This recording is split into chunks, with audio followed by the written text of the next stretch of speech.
ಆಕಾಶವಾಣಿ ಮಂಗಳೂರು. ಕಾವ್ಯಯಾನ ಕವಿ ಮುದ್ದಣನ ಶ್ರೀರಾಮಾಶ್ವಮೇಧಂ ಕಾವ್ಯದ ವಾಚನ ವ್ಯಾಖ್ಯಾನ. ಈಗ ಕಾವ್ಯಯಾನದ 53ನೇ ಹೆಜ್ಜೆ. ಇಂದಿನ ಕಾವ್ಯಯಾನದಲ್ಲಿ ವಾಚನಕಾರರಾಗಿ ಭಾಗವಹಿಸುವವರು ಸುಬ್ರಹ್ಮಣ್ಯ ಭಟ್ ತೆಕ್ಕೆಕೆರೆ, ವ್ಯಾಖ್ಯಾನಕಾರರು ಗಣಪತಿ ಭಟ್ ಕುಳಮರ್ವ.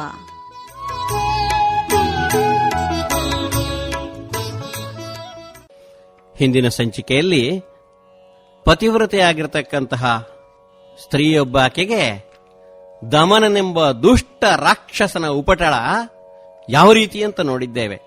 ಅನಾಥೋ ದೈವರಕ್ಷಕ ಹೇಳ್ತಾರಲ್ಲ, ಅಬಲೆಯಾಗಿದ್ದರೂ ಕೂಡ ಪತಿವ್ರತಾ ಸ್ತ್ರೀಯಾಗಿರುವುದರಿಂದ ಆಕೆಯ ಆಪತ್ತು ಯಾವ ರೀತಿ ಪರಿಹಾರ ಆಯಿತು ಅನ್ನೋದನ್ನು ನಾವು ಗಮನಿಸಿದ್ದೇವೆ. ಇವತ್ತು ಮುಂದುವರಿದು ಅನಂತರಂ ಆಕಾಮಿನಿತಾಂ ಪೆತ್ತ ಕಿರುಗೂಸಂ ತೋಳಿನೆತ್ತಿ ಮೆಲ್ಲ ಮೆಲ್ಲನೆ ಆಶ್ರಮಕ್ಕೆ ನಡೆತಂದು ಆಗಳೆ ಬಂದ ಕಾಂತಂಗೆ ತನಗೊದವಿದ ವದೊಂದು ಸಂಕಟಮಂ ಕೇಳಿಸಿದಳ್.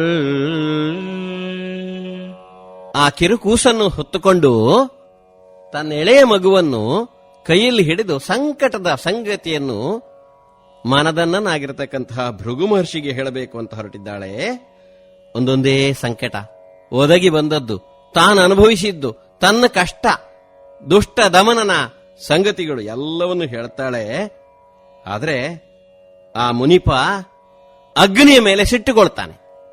ಆಗಳ್ ಮುನಿಪನಗ್ನಿಯೊಂದು ಗೈಮೆಗೆ ಕರುತ್ತುರಿದು ನೀಂ ಪಿರಿತಿನಿಯ ಪಾಂಗಿನಿಂ ಎಲ್ಲಮಂ ತಿಂದು ಸಾವುದೆಂದು ಬೈದಂ. ಇದಕ್ಕೆಲ್ಲ ಕಾರಣನಾಗಿರ್ತಕ್ಕಂಥ ಅಗ್ನಿ ಅಂತ ಹೇಳಿ ನಿಷ್ಠುರಕ್ಕೆ ಅಗ್ನಿಯೊಬ್ಬ ಬಂದ. ಅವನ ಮೇಲೆ ಬಹಳ ಕೋಪಗೊಂಡು ಭೃಗು ಮಹರ್ಷಿ ರಾಕ್ಷಸನ ಹಾಗೆ ಎಲ್ಲವನ್ನೂ ತಿಂದು ಸಾಯಿ ಅಂತ ಬೈತಾನೆ, ಶಾಪ ಕೊಡ್ತಾನೆ. ಅಂತಿರೆ ಬೈಗಳಿಂ ನೊಂದು ಅಂತಿರೆ ಬೈಗಳಿಂ ನೊಂದು ಬೆದರ್ಕೆಯಿಂ ನಡು ನಡುಗಿಯುಂ ಹುತವಹಂ ಋಷಿಗೆರಗಿ ರಕ್ಕೆಯಕ್ಕೆ ಪುಸಿಯೋತದ ಮಾತಿನೊಂದು ಭೀತಿಯಿಂ ಮಾತೆಯಂ ತೋರಿದೆನ್ ಆಣ್ಮನೊಳ್ ದ್ರೋಹದ ಎಣಿಕೆಯಿನಲ್ತೂ ಎನ್ನ ನೋವ ಕಾವ ಪೊರೆ ತಮ್ಮಡಿಯೊಳ್ ಎಂದು ಕಣ್ಣೀರಿಡುವುದುಂ ಕೂರ್ಮೆಯೊಡೆಯಂ ಅಗ್ಗಿಯಂ ಅಂತು ಪಿಡಿದುದುಂ ಗಿಡಿದುಂ ಅಡಿಯನಿಸೆಂದು ಸೈತಿಟ್ಟು ಬೀಳ್ಕೊಟ್ಟಂ. ವಿನಾಕಾರಣವಾಗಿ ಶಾಪಗ್ರಸ್ತನಾಗಿರ್ತಕ್ಕಂಥ ಅಗ್ನಿದೇವ ದುಃಖಿಸ್ತಾನೆ. ಯಾಕಂದ್ರೆ ಇದರಲ್ಲಿ ತನ್ನ ತಪ್ಪೇನೂ ಇಲ್ಲ. ಅವನು ಹೇಳ್ತಾನೆ, ಹೇಳಬೇಕಾದ್ರೂ ಕೂಡ ನಡುನಡುಗಿ ಹೇಳ್ತಾನಂತೆ. ಯಾಕಂದ್ರೆ ಭೃಗು ಮಹರ್ಷಿಗಳ ಸಾಮರ್ಥ್ಯ, ಅವರ ಮಹಿಮೆ ಎಂಥದ್ದು ಅಂತ ಗೊತ್ತಿದೆ ಅವನಿಗೆ. ಅವರು ಸುಮ್ಮನೆ ಸುಳ್ಳಾಡುವುದಿಲ್ಲ ಅಂತಲೂ ಗೊತ್ತಿದೆ. ಆದ್ದರಿಂದ ನಡುನಡುಗಿ ಅಳುಕುತ್ತಾ ಅಂಜುತ್ತಾ ಹೇಳ್ತಾನಂತೆ, ಮಹಾಸ್ವಾಮಿ ನಿಮಗಿದು ದೊಡ್ಡ ನಮಸ್ಕಾರ, ನಮ್ಮನ್ನು ನೀವೇ ರಕ್ಷಿಸಬೇಕು, ಬೇರೆ ದಾರಿ ಇಲ್ಲ. ನೋಡಿ, ಅಗ್ನಿದೇವನು ಕೂಡ ಮಹರ್ಷಿಗಳಲ್ಲಿ ಈ ರೀತಿ ಕೈಜೋಡಿಸಿ ಕೇಳತಕ್ಕಂತಹ ಸಂದರ್ಭ.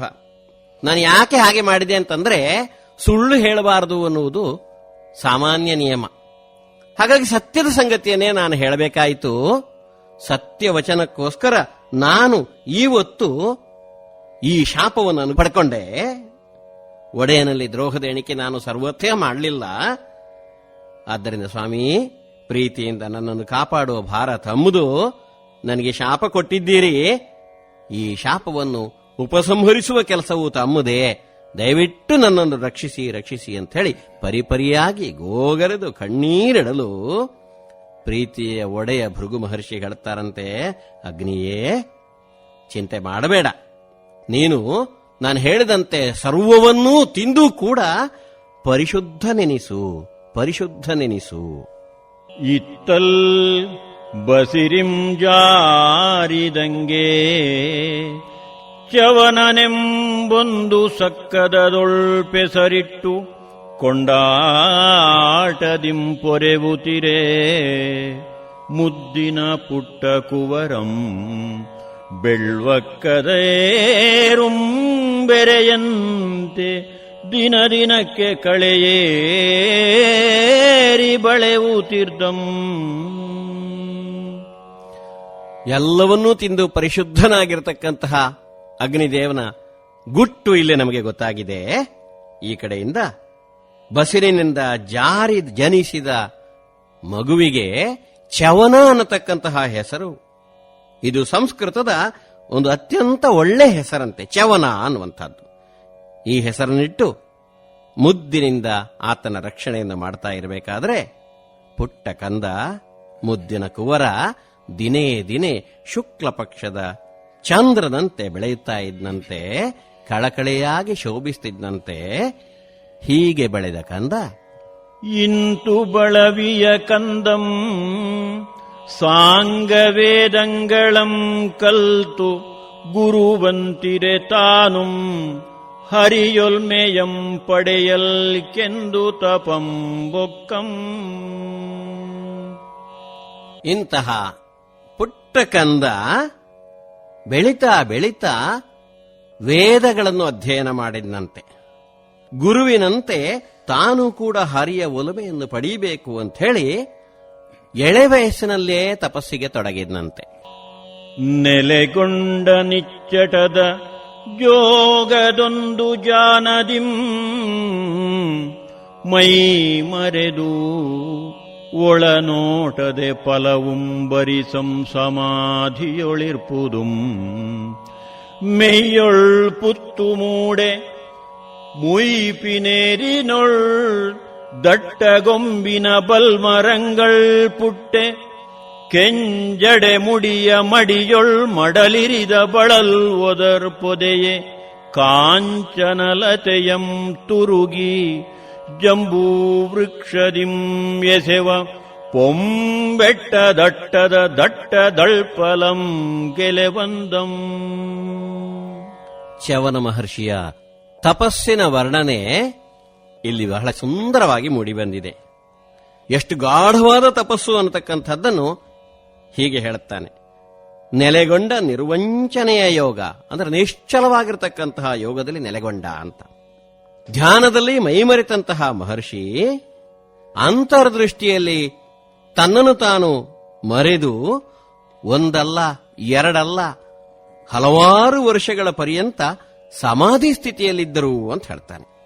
ಈ ಪರಿಸ್ಥಿತಿ ಎಲ್ಲಿಗೆ ಮುಟ್ಟಿದೆ ಅಂತಂದ್ರೆ ಹೊರಗಿನ ಅರಿವು ಇಲ್ಲದೆ ದೇಹದ ಸುತ್ತ ಹುತ್ತ ಮೂಡಿ ಬೆಳೆದು ಹೆಗಲೆತ್ತರದಲ್ಲಿ ದೊಡ್ಡ ಕೊಂಬೆಯ ದೊಡ್ಡ ದೊಡ್ಡ ಮರಗಳು ಹುಟ್ಟಿದ್ದಾವಂತೆ. ಕೆಂಪಾದ ಜಡೆಮುಡಿಯ ಪಾತೆಗಳಲ್ಲಿ ಹಬ್ಬಿದ ಹೂ ಪದರುಗಳು ಕವಿದುಕೊಳ್ಳಲು ಸ್ವರ್ಣಲತೆಯನ್ನು ತುಂಬಿಕೊಂಡು ಜಂಬೂ ವೃಕ್ಷದಿಂದ ಶೋಭಿಸುವ ಮೇರುಗಿರಿಯ ಎತ್ತರದ ದಟ್ಟವಾದ ತಪ್ಪಲನ್ನು ಮೀರಿಸಿದನು ಅಂತ ಹೇಳುತ್ತಾನೆ. ಅಂದ್ರೆ ಅಷ್ಟೆತ್ತರದ ಗುಡ್ಡದ ಹಾಗೆ ಹುತ್ತ ಬೆಳೆದದ್ದು ಕೂಡ ಗೊತ್ತಾಗಲಿಲ್ಲ, ಗಿಡ ಮರಗಳು ಬೆಳೆದದ್ದು ಗೊತ್ತಾಗಲಿಲ್ಲ, ಹಾವುಗಳು ಹರಿದದ್ದು ಗೊತ್ತಾಗಲಿಲ್ಲ. ಯಾತರ ಬಗೆಯ ತಪಸ್ಸು ಅನ್ನುವಂಥದ್ದನ್ನು ನಮಗೆ ಊಹಿಸ್ಲಿಕ್ಕೂ ಸಾಧ್ಯ ಇಲ್ಲ. ಅದ್ಭುತವಾದ ತಪಸ್ಸನ್ನು ಈ ರೀತಿ ವರ್ಣಿಸಿದ್ದಾನೆ.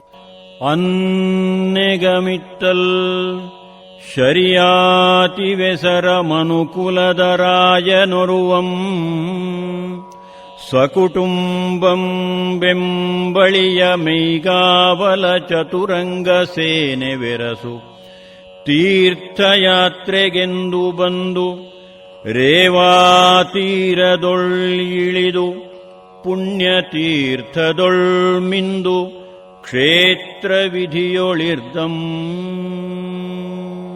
ಅಷ್ಟರಲ್ಲಿ ಇತ್ತ ಶರಿಯಾತಿ ಎಂಬ ಹೆಸರಿನ ಒಬ್ಬ ದೊರೆ ಮನುಕುಲದ ಮಹಾರಾಜ ಕುಟುಂಬ ಸಹಿತನಾಗಿ ಮೈಗಾವಲಿನವರ ಜೊತೆಗೆ ತನ್ನ ಚತುರಂಗ ಸೈನ್ಯದ ಜೊತೆಗೆ ತೀರ್ಥಯಾತ್ರಾ ಕಾರಣದಿಂದ ಬರ್ತಾನಂತೆ. ನರ್ಮದಾ ನದಿಯಲ್ಲಿ ಇಳಿದು ಪುಣ್ಯತೀರ್ಥದಲ್ಲಿ ಸ್ನಾನ ಮಾಡಿ ಕ್ಷೇತ್ರ ವಿಧಿಯಲ್ಲಿದ್ದ ಅಂತ ಹೇಳ್ತಾನೆ. ಆ ಪೊಳ್ತಿಗೆ ಆತನಣುಗೆ ಕುವರಿ ತನ್ನೆಣೆಬರೆಯದ ಗೆಡೆಯ ಜೋಡುಗಾರ್ತಿಯರೊಡನಾಡುತ್ತಾಡುತ್ತೆ ಬಲನ ಬನಂ ಬೊಕ್ಕು ಓರೊಂದೆಡೆಯ ತಳಿರ್ಜೊಂಪಮಂ ಪಿಡಿದುಂ പൂഗൊഞ്ചലം മുടിതും പണ്ടൊങ്കലം സവിതും ബിനദതിം ವಿಹರಿಸುತ್ತುಂ ಇರ್ದಳ್. ಕುಟುಂಬ ಸಹಿತನಾಗಿ ಬಂದಿರತಕ್ಕಂತಹ ರಾಜನ ಜೊತೆಗೆ ಮಗಳೂ ಇದ್ದಳಂತೆ. ಸಮವಯಸ್ಸಿನ ಓರಗೆಯ ಗೆಳೆತನದ ಜೊತೆಗಾತಿಯರ ಜೊತೆಗೆ ಆಡ್ತಾ ಆಡ್ತಾ ಹೋಗಿದ್ದಾಳೆ. ವನವನ್ನು ಪ್ರವೇಶ ಮಾಡಿದ್ದಾಳೆ. ಒಂದೊಂದು ಕಡೆ ಚಿಗುರ ಗೊಂಚಲನ್ನು ಹಿಡಿತಾಳೆ, ಹೂವಿನ ಗೊಂಚಲನ್ನು ಮುಡಿತಾಳೆ. ಮುಡಿದು ಹೆಣ್ಣಿನ ಸಹಜವಾದ ಆಸೆಯಿಂದ ಹೂಗೊಂಚಲನ್ನು ಹಿಡಿದು ಮುಂದಕ್ಕೆ ಹೋಗ್ತಾಳೆ. ಆನಂದದಿಂದ ವಿಹರಿಸ್ತಾ ಇದ್ದಾಳೆ. ಹೀಗೆ ಆಡುವ ಹುಡುಗಿ ಇಂತಾಡುವ ಬಾಲೆ ತನ್ನಿದಿರೊಂದು ಪುತ್ತಮಂ ನಿರುಕಿಸಿ ಕೆಳದಿಯರ್ಗೆ ಆಂ ಕಂಡೆಂ ಏಂ ಕಂಡೆಂ ಪೇಳಿಂ ಎಂದು ಮತ್ತಂ ಬಾಲೆಯರ್ ಪಡಿ ನುಡಿಗುಡದಿರೆ ನಕ್ಕು ಎನ್ನೀ ಸೈಪಿಂಗೆ ಏನೆಂಬೆಂ ಇದೇ ಪುತ್ತಿನೊಳ್ ತೆತ್ತಿಸಿದ ಕರ್ಮಣಿಗಲ್ಲೆರಡಂ ಕಂಡೆಂ ಈಗಳೆ ಕಿಳ್ತುಕೊಳ್ಳುವೆಂ ಎಂದು ಕೈಯೊಳಾಟದ ಕವಲ್ಗೋಲಿಂ ಮಣಿಯೆಂದೆ ಬಗೆದು ನಿಶ್ಚಲಂ ಮಿನುಗುವ ಮುನಿಯ ಕಣ್ಗಳಂ ಕುರ್ಕಿದಳ್. ಆಟವಾಡುತ್ತಿರುವ ಹುಡುಗಿಯ ಬಾಲಲೀಲೆ ತಂದ ಆಪತ್ತನ್ನು ನೋಡಿ ಆಡುವ ಹುಡುಗಿ ಇದರಲ್ಲಿ ಒಂದು ಹುತ್ತ ನೋಡ್ತಾಳೆ. ಗೆಳತಿಯರಿಗೆ ಹೇಳ್ತಾಳೆ, ಕಂಡೆ ಕಂಡೆ ನಾನು ಅದ್ಭುತವನ್ನು ಕಂಡೆ ಅಂತಾಳೆ. ಏನು ಕಂಡೆ ಹೇಳಿ ನೋಡೋಣ. ಹೇಳಲಿಕ್ಕೆ ಅವರಿಗೆ ಗೊತ್ತೇ ಇಲ್ಲ. ಹುಡುಗಿಯರಿಗೆ ಉತ್ತರ ಕೊಡ್ಲಿಕ್ಕೆ ಗೊತ್ತಿಲ್ಲ. ಇವಳೇನು ಕಂಡದು ಅಂತ ಅವರಿಗೇನು ಗೊತ್ತು ಪಾಪ. ನಕ್ಕು ಹೇಳ್ತಾಳೆ, ನನ್ನ ಈ ಪುಣ್ಯಕ್ಕೆ ನಾನು ಏನೆನ್ನಲಿ. ಇದೋ ಹುತ್ತದಲ್ಲಿ ಹುಡುಗಿಸಿಟ್ಟ 2 ಕರಿಮಣಿ ಕಲ್ಲನ್ನು ನಾನು ಕಂಡೆ, ಈಗಲೇ ಕಿತ್ತುಕೊಳ್ತೇನೆ ಎಂದು ಕೈಯಲ್ಲಿ ಆಟದ ಕವಲು ಕೋಲಿಂದ ಮಣಿಯೆಂದೇ ಆಲೋಚನೆ ಮಾಡಿಕೊಂಡು ನಿಶ್ಚಲವಾಗಿ ಮಿನುಗುವ ಮುನಿಗಳ 2 ಕಣ್ಣುಗಳನ್ನು ಕೋಲಿಂದ ಕುಕ್ತಾಳಂತೆ. ಅಕ್ಕಟ ಪೊನಲಿಡುವ ಕೆನ್ನೀರ ಕಾಲಂ ಕಂಡು ಬಾಲೆ ಭಯದಿಂ ಮನದೆ ತಳಮಳಂ ಗೊಂಡು ಆರೊಳಂ ಎನ್ನದೆ ತನ್ನೆಡೆಗೆ ಸರಿದಳ್. ಆ ಕಾಲದೊಳ್ ಏನೆಂಬೆನೋ. ಮುನಿಯ ತಪಸ್ಸು ಎಷ್ಟು ಘೋರವಾಗಿತ್ತು ಅನ್ನೋದು ನಮಗೆ ಅರ್ಥ ಆಗ್ತದೆ. ಯಾಕಂದ್ರೆ ಆ ಕಣ್ಣು ಕೂಡ ಅದು ಮನುಷ್ಯನ ಕಣ್ಣು ಅಂತ ಗೊತ್ತಾಗ್ಲಿಲ್ಲಲ್ಲ ಆಕೆಗೆ. 2 ಪಳಪಳನೆ ಹೊಳೆಯತಕ್ಕಂತಹ ಕರಿಮಣಿ ಕಲ್ಲು ಅಂತ ಭಾವಿಸಿ ಚುಚ್ಚಬೇಕಾದ್ರೆ ಎಂಥ ಸ್ಥಿತಿ ಇದೆ ನೋಡಿ. ಅಯ್ಯೋ, ಪ್ರವಾಹವಾಗಿ ರಕ್ತ ಹರಿಲಿಕ್ಕೆ ಶುರುವಾಯಿತು. ಬಾಲಕಿಗೆ ಏನಾಗಬೇಡ, ಮೊದಲೇ ಸುಕುಮಾರಿ ಆಕೆ, ತಾನು ಏನೋ ಮಾಡ್ಲಿಕ್ಕೆ ಹೋಗಿ ಏನೋ ಆಯ್ತಲ್ಲ ಅನಾಹುತ ಅಂತಂದುಕೊಂಡು ಸರಸರನೆ ಸುರಿಯುತ್ತಿರುವ ರಕ್ತವನ್ನು ಕಂಡು ಹೆದರಿ ಭಯಗ್ರಸ್ತಳಾಗಿ ತಳಮಳಗೊಂಡಿದ್ದಾಳೆ. ಸುಮ್ಮನೆ ಸದ್ದಿಲ್ಲದೆ ಯಾರಲ್ಲೂ ಸಂಗತಿ ಹೇಳದೆ ತನ್ನ ಸ್ಥಳಕ್ಕೆ ಸರಿದು ಹೋಗಿದ್ದಾಳೆ ಬಾಲಿಕೆ. ಪಗಲೊಳೆ ಉಲ್ಕಾಪಾತಂಗಳಾಗೆ ಧೂಮಕೇತುಗಳ್ ದೆಸೆ ದೆಸೆಗೆ ಮುಸುಂಕೆ ನೆತ್ತರ ಸರಿ ಸುರಿಯೇ ಆಗಳಾಗಳ್ ಪೊಡವಿ ನಡುಗೆ ರಾಯನ ಸೇನೆಯೊಳ್ ಕುತ್ತಂ ಕುರುಪಿಡೆ ಕುದಿರೆ ಕಣ್ಣೀರಿಡೆ ಗಜಂ ಮಣ್ಣಂ ಗೋರೆ ತೇರ್ ಮುರಿಯೆ ಔತ್ಪಾತಕಮಾಯ್ತು. ಏನು ಹೇಳಿ ವಿಧಿಯನ್ನು. ಆಕೆ ಯಾರಿಗೂ ಹೇಳದೆ ಹೋದ್ರು, ಒಳಗೊಳಗೆ ಹೆದರ್ತಾ ಇದ್ರು. ಎಲ್ಲವೂ ತನ್ನಿಂತಾನೇ ತುಬ್ಬಿ ಹೋಗ್ತದಂತೆ. ಹಗಲಲ್ಲಿಯೇ ಉಲ್ಕಾಪಾತ ಆಯಿತು. ಧೂಮಕೇತುಗಳು ದಿಕ್ಕು ದಿಕ್ಕುಗಳಲ್ಲಿ ಮೊಸಗಿದುವಂತೆ, ರಕ್ತದ ಮಳೆ ಸುರಿಯಿತಂತೆ. ಆಗಾಗ ಭೂಕಂಪವಾಗಿ ಹೋಯಿತಂತೆ. ರಾಜನ ಸೈನ್ಯದಲ್ಲಿ ವ್ಯಾಧಿ ತಲೆದೋರಿತಂತೆ. ಕುದುರೆ ಕಣ್ಣೀರಿಡ್ಲಿಕ್ಕೆ ಪ್ರಾರಂಭ ಮಾಡಿತು. ಆನೆ ಮಣ್ಣನ್ನು ಕಿತ್ತು ಹಾರಿಸಿತು. ಇವನ್ನೆಲ್ಲ ಬಲ್ಲವರು ಉತ್ಪಾತಗಳು ಅಂತ ಹೇಳ್ತಾರೆ. ಇವೆಲ್ಲ ಆಗಬಾರದು ಅಂತಾರೆ. ಇವೆಲ್ಲ ಆಯಿತು ಅಂದ್ರೆ ಏನೋ ಅನಾಹುತ ಕಾದಿದೆ ಅಂತ ಅರ್ಥ. ಹಾಗಾಗಿ ರಥವು ಮುರಿದು ಹೋಯಿತು, ಆನೆ ಮಣ್ಣನ್ನು ಕಿತ್ತು ಹಾರಿಸಿತು. ಈ ತರದ ನಿರಂತರ ಉತ್ಪಾತಗಳಿಂದ ರಾಜನ ಸೈನ್ಯ ಕಂಗೆಟ್ಟು ಹೋಯಿತು.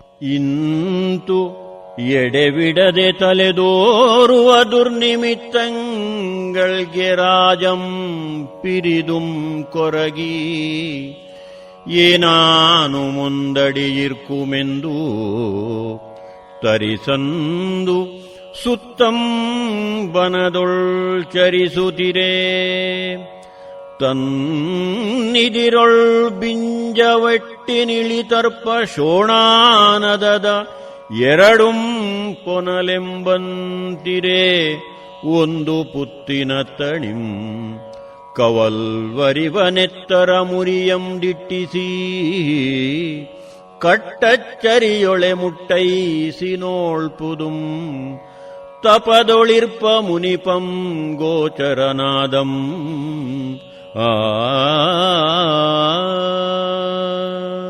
ನಿರಂತರವಾಗಿ ಮೇಲಿಂದ ಮೇಲೆ ಅಪಶಕುನಗಳಾಗುತ್ತಿರಬೇಕಾದ್ರೆ ಈ ಉತ್ಪಾತಗಳ ಕಾರಣ ಏನು ಅಂತ ಅರ್ಥ ಆಗದೆ ಮಹಾರಾಜ ತೊಳಲಾಡ್ತಾ ಇದ್ದಾನೆ. ಇವುಗಳಿಗೆ ಕಾರಣ ಹುಡುಕಬೇಕು ಅಂತ ಕಷ್ಟಪಟ್ಟು ಅಲ್ಲಲ್ಲಿ ಅಲ್ಲಲ್ಲಿ ಅಲ್ಲಲ್ಲಿ ಸುತ್ತಾಡಿದ. ಬಹಳಷ್ಟು ದುಃಖಪಟ್ಟ. ಕಾರಣ ಏನು ಅಂತ ನಿರ್ಣಯಿಸುವುದಕ್ಕಾಗಿ ಕಾಡಿನಲ್ಲಿ ಅಲ್ಲಲ್ಲಿ ಅಲ್ಲಲ್ಲಿ ಸುತ್ತುತ್ತಾನೆ. ತನ್ನಿದಿರಲ್ಲಿ ನೋಡ್ತಾನೆ, ವಿಂಧ್ಯ ಪರ್ವತದಿಂದ ಇಳಿದು ಬರುವ ಶೋಣಾನದದ ಎರಡು ಪ್ರವಾಹವೋ ಎಂಬ ಹಾಗೆ ರಕ್ತ ಕೋಡಿ ಹರಿತಾ ಇದೆ. ಒಂದು ಹುತ್ತದಿಂದ ಬರ್ತಾ ಇದೆ. ಇದೆಲ್ಲಿಂದ ಬರ್ತಿದೆ ಅಂತ ನೋಡಿದ್ರೆ ಹುತ್ತದಿಂದ ಕವಲು ಕವಲಾಗಿ ಹರಿದು ಬರ್ತಾ ಇದೆ. ಅಯ್ಯಯ್ಯೋ, ಆಶ್ಚರ್ಯ, ಅತ್ಯಾಶ್ಚರ್ಯ ಅಂತ ನೋಡ್ತಾನೆ. ಹತ್ತಿರ ಬಂದು ಇಣುಕಿ ನೋಡುವಾಗ, ಪರೀಕ್ಷಿಸಿ ನೋಡಿದಾಗ ತಪಸ್ಸಿನಲ್ಲಿದ್ದ ಮುನಿಪತಿಯನ್ನು ಕಾಣ್ತಾನೆ. ಕಾವ್ಯಯಾನ ಮುದ್ದಣ ಕವಿಯ ಶ್ರೀರಾಮಾಶ್ವಮೇಧಂ ಕಾವ್ಯದ ವಾಚನ ವ್ಯಾಖ್ಯಾನ ಪ್ರಸಾರವಾಯಿತು. ಇಂದಿನ ಕಾವ್ಯಯಾನದಲ್ಲಿ ವಾಚನಕಾರರಾಗಿ ಭಾಗವಹಿಸಿದವರು ಸುಬ್ರಹ್ಮಣ್ಯ ಭಟ್ ತೆಕ್ಕೆಕೆರೆ, ವ್ಯಾಖ್ಯಾನಕಾರರು ಗಣಪತಿ ಭಟ್ ಕುಳಮರ್ವ. ಪರಿಕಲ್ಪನೆ ಡಾಕ್ಟರ್ ವಸಂತಕುಮಾರ್ ಪೆರ್ಲಾ. ಪ್ರಸಾರ ಸಂಯೋಜನೆ ಡಾಕ್ಟರ್ ಬಿಎಂ ಶರಭೇಂದ್ರ ಸ್ವಾಮಿ.